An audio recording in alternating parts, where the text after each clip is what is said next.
This is Training Insights, episode 21. Hi, and welcome to Training Insights. This is episode 21. My name is Kevin McGowan, and as always, it's brought to you by Training Magazine. Go to trainingmag.com. Today, I'm going to be speaking with Jeff Manchester. He's based in Florida, lucky guy, and he recently wrote a book with his partner, Barry Kaplan, called The Power of Vulnerability. Really cool chat with Jeff. We talked about how leadership has changed. I mean, we talk a lot on the show about leadership, about how things have evolved, certainly in the workplace over the years. But this is an interesting take. The power of vulnerability, meaning the weight of building trust, really genuine trust, trusting relationships within your team, so people feel free to share and express their feelings. So it's not that kind of Dilbert-esque kind of vibe with a manager who just kind of dictates how things are done and people complain. This is a great way of considering how you approach your leadership, how to approach management, how to approach your team. So without any further ado, let's go off to Florida, at least a phone call to Florida, and hang out with Jeff Manchester. And Jeff Manchester, welcome to Training Insights. Well, thanks, Kevin. Appreciate you having me on. I'm really happy to speak with you. For one thing, I know you're in Florida, and I'm cold where I am, so I want to know that somebody's warm somewhere, basically, right now. So that absolutely. I'm sure you'd like to come. Yeah, come on down, thaw out a bit. I know you've recently released a book that you and colleague or friend Barry Kaplan put together called The Power of Vulnerability. That's right, yeah. It just officially was released, yes. And I wanted to ask first, why was this the book that you and Barry decided to write? What kind of gap did you see that you wanted to help fill? Well, I've been working with leaders and teams for 20 years in this space in helping them to develop deeper levels of trust and deeper levels of connection, which has led to maximizing performance for their team. And it's really about how a team can begin to think about that level of connection differently. Empowerment talks about vulnerability means, am I willing to share my opinion, my thoughts, my perspective in front of the group? And most of the time, there's a limitation as to how much somebody's comfortable in sharing for fear of being judged, for fear of, maybe if I'm challenging the boss, quite literally my job. And so there are lots of ways that we see leaders involved in their discussions, and somehow they are governing how much they show up with. And when they do that, not only are they cutting off an important piece of themselves, but their withholding also reduces the effectiveness of the team. And so we see this lots of times with companies that get siloed, and so the only place that a leader might feel comfortable in sharing is within his domain of responsibility, whether that's the accounting as a CFO or whether that's as a COO, his ops team, and sharing from that perspective. But to fully engage and debate key issues, challenges, and strategic opportunities for an organization really takes a significantly deeper level of trust and understanding of one another than many times we see within organizations. I'm fascinated with this because I've had similar conversations and similar topics recently, and not just for the show, I mean just out there in the world, that the kind of shift in managerial style and different competencies, and this is kind of a new, well, it's not new, I guess, because everybody's always wanted openness and some degree of vulnerability and authenticity, I think, too. That's what kind of boils into this as well, with either their manager or their reports. Why is this kind of shifting now, do you think? Well, I think that two things. Number one is that, this started with a movement toward, quote-unquote, emotional intelligence. Which means I'm starting to understand more about what emotions I happen to be feeling in the moment and use that for guidance. But having emotional intelligence doesn't necessarily make me authentic. So if I still am withholding what I'm seeing, then I'm not being genuine and authentic as much as I can. So I think this is the next step in that evolution. I also believe that it's also timely because the millennials, quite frankly, are hungry for more transparency. They're hungry for something that feels more authentic and genuine. They're looking for opportunities to connect with a deeper meaning for work, for the organization, for the purpose of what they're doing. And so you need to be able, as a leader in the organization, to be able to connect with what your personal purpose and why is, as well as to be able to help define that for the company, because that next generation of workers is really hungry for. And so I think that those are some of the factors that are showing up in this. And I think maybe a footnote, or maybe more than a footnote, an important point of what we would call maybe validation or credibility for this movement came out of Google's Aristotle project, which maybe you're familiar with. No, I'm not. And the Aristotle project, the Aristotle project is where Google took and looked internally at all of their teams and challenged them to figure out the one thing that leads you to success as a team. List the things that are your top 5, but the one most important factor for the teams. And the very interesting result of that study was the number one factor was psychological safety. So psychological safety has never been something that we've studied in business school. It's never been a concept. It's something that I've worked on with my groups for years, because in order for somebody to be more vulnerable, you have to make it safe. You have to build a sense of trust. Otherwise, people aren't going to share. And so what does psychological safety mean? Again, it comes back to, do I feel like I trust people's motivations? You know, are people showing up because they just want to leapfrog me in the hierarchy or use my information to their personal benefit? Or are people aligned with me and are looking out for us as a team to build synergy and trust and connection? It means, do I trust that I can share my ideas and beliefs? I can challenge people in open, honest debate in a way that helps us become better, but not in a way where I'm not going to be judged for the content that I bring. And I think that Patrick Lencioni, in his 5 dysfunctions of a team, talks about, one of the first dysfunctions is, lack of trust. And the second is fear of conflict. Well, I think all of that speaks to most organizations have not created a safe place where people trust enough to get into addressing real issues that are in the organization. Well, that's a nice segue, because, we've all worked for in organizations that weren't necessarily healthy in that respect, in terms of, trust and feeling like you'd feel psychologically safe.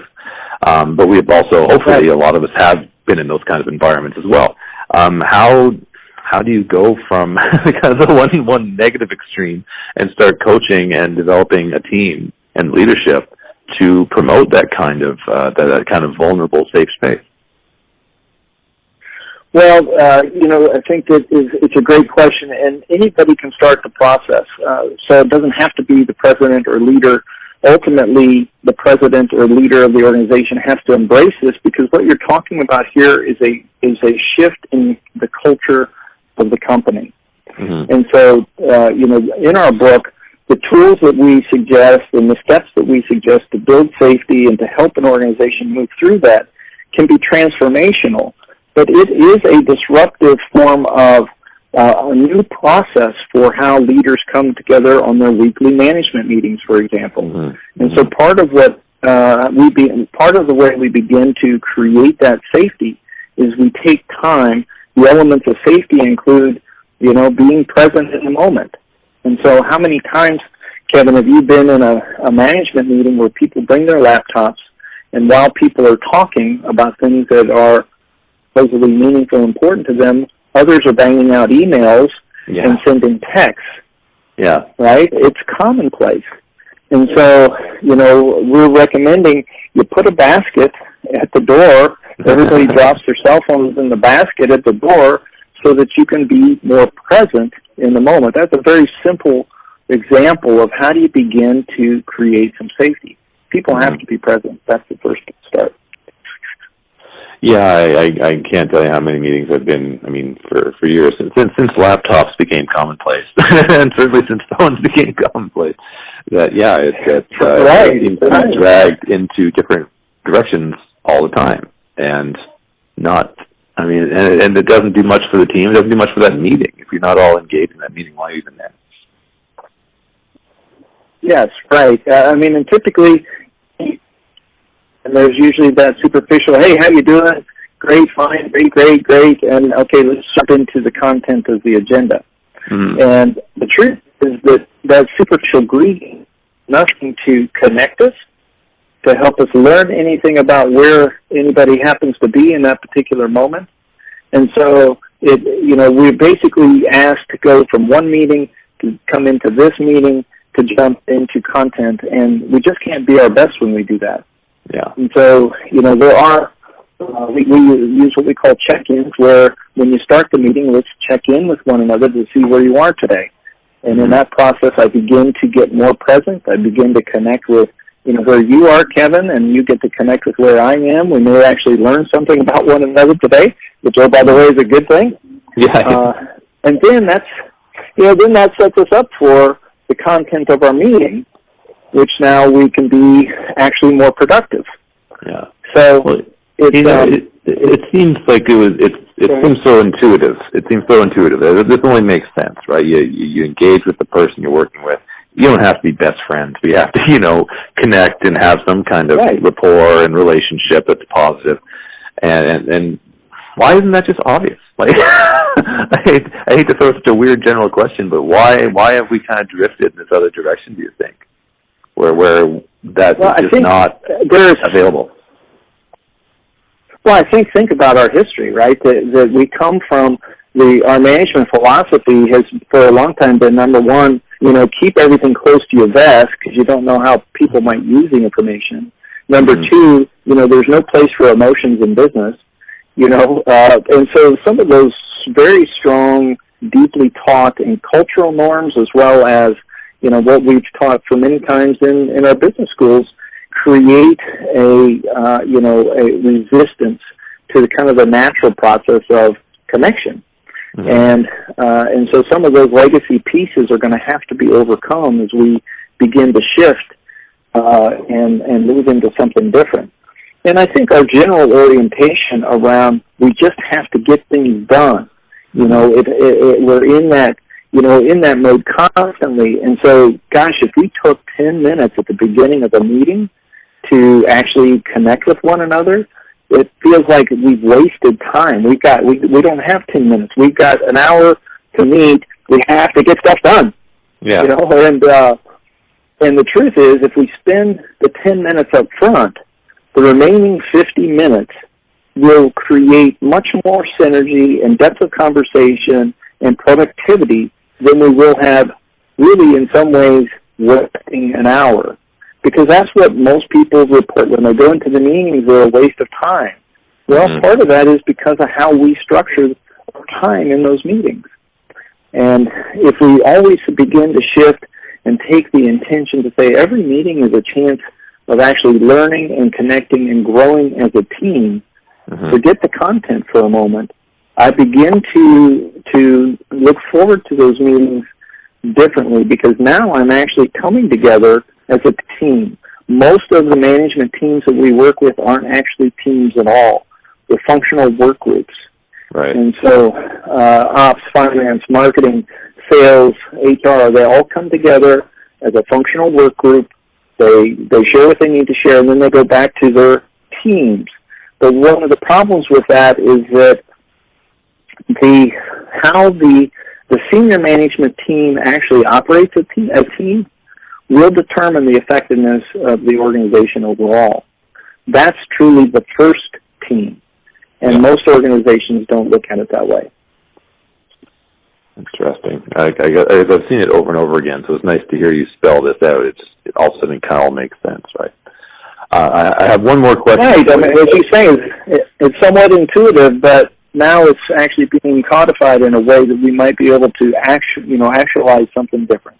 Yeah, well, I mean, it's funny when you mentioned millennials. Every article I read now is about millennials, of course, but it's the same as when any other Gen X or the baby boomers. They all kind of have a different zeitgeist and different way of looking at things. How would you? I guess last question to somebody who's a millennial or maybe in school now, like a teenager, but in 10, 15 years they're going to be the leadership. What kind of advice would you give them now to kind of navigate that path a little bit better?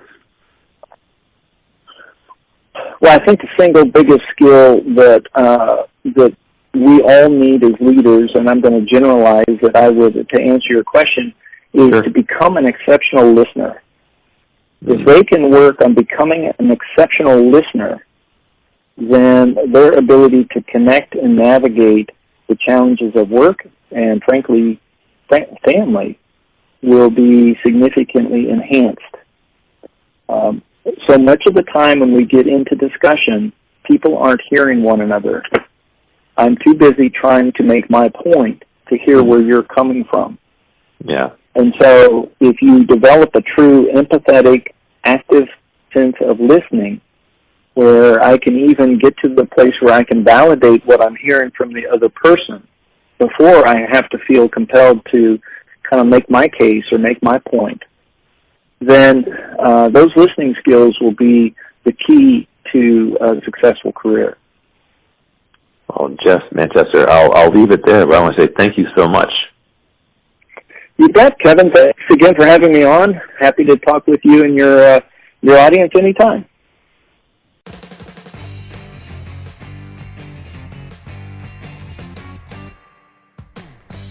Thank you so much, Jeff, down in Florida. I'm going to rub that in a little bit. I'm still cold in Ottawa, but it was a pleasure to speak to you, and thanks to you for listening. If you would like to know more about the show, go to trainingmag.com. You've got all 21 episodes you can listen to there. And, of course, there's lots of great articles, and you can sign up to actually receive a paper copy of the magazine in your mailbox. So thanks for listening, and we will see you next time on Training Insights.